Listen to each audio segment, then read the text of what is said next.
बिस्मिल्लाहिर्रहमानिर्रहीम अल्लाहुम्मा सल्ली अला सय्यदिना मुहम्मद व अला आलि सय्यदिना मुहम्मद। अस्सलामु अलैकुम।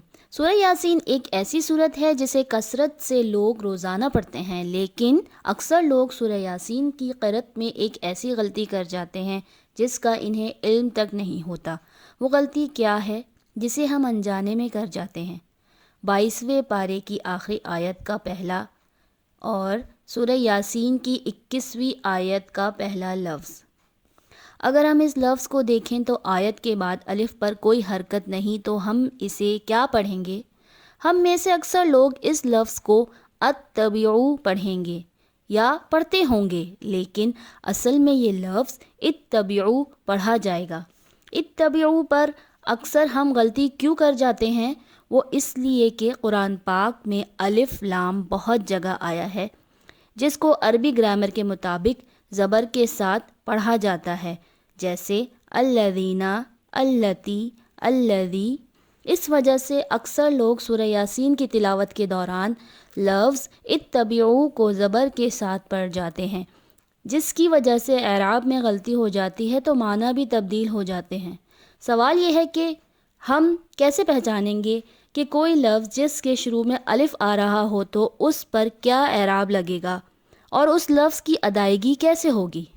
इसको समझने का आसान तरीका यह है कि जिस अलिफ पर कोई हरकत नहीं होती उसका तीसरा हर्फ देखते हैं। तीसरे हर्फ पर अगर ज़बर या ज़ेर होगा तो अलिफ को ज़ेर के साथ पढ़ेंगे, अगर पेश होगा तो अलिफ को पेश के साथ पढ़ेंगे।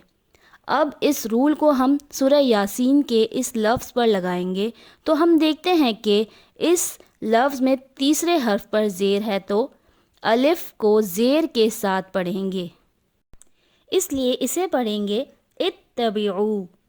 अब हम इसको मज़ीद एग्जाम्पल्स के साथ समझते हैं, जैसे सूरह फजर की आयत में ये लफ्ज़ इरजिई। कायदे के मुताबिक इस लफ्ज़ में तीसरे हर्फ पर ज़ेर है तो अलिफ को ज़ेर के साथ पढ़ेंगे। ये तो थी ज़ेर की एग्जाम्पल। अब हम ज़बर की एग्जाम्पल देखते हैं। दौरान तिलावत हमारी सांस रुक जाए और हम वफ़ ऐसे लफ्ज़ पर करें जिसके शुरू में अलिफ पर कोई हरकत ना हो तो कायदे के मुताबिक तीसरे हर्फ को देखेंगे।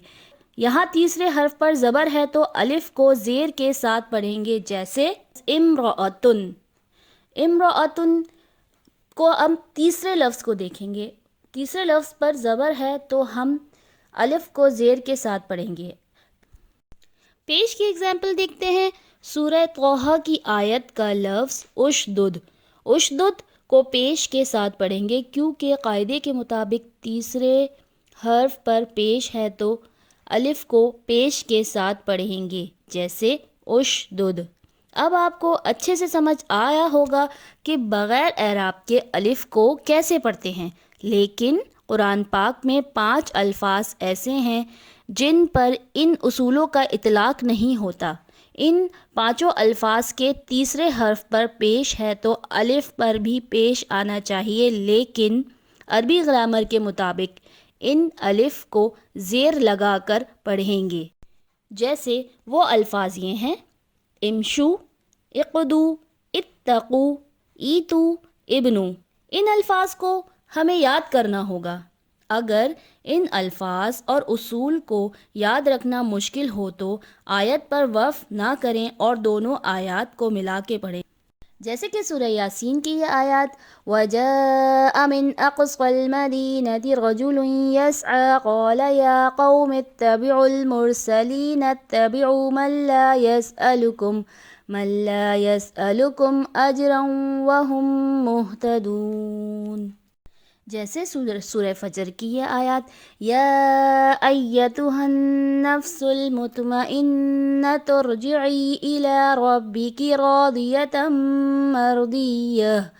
सूरह तौहा की आयत, हारून अखिशदुद बिही अज़री। इस तरह मिलाकर पढ़ने में मायने भी तब्दील नहीं होंगे और हम गुनाहगार भी नहीं होंगे। उम्मीद करते हैं ये वीडियो आपके लिए मुफीद साबित होगी। इसे मज़ीद आगे लोगों तक पहुँचाएँ और सवाब दारैन हासिल करें। जज़ाकल्लाह।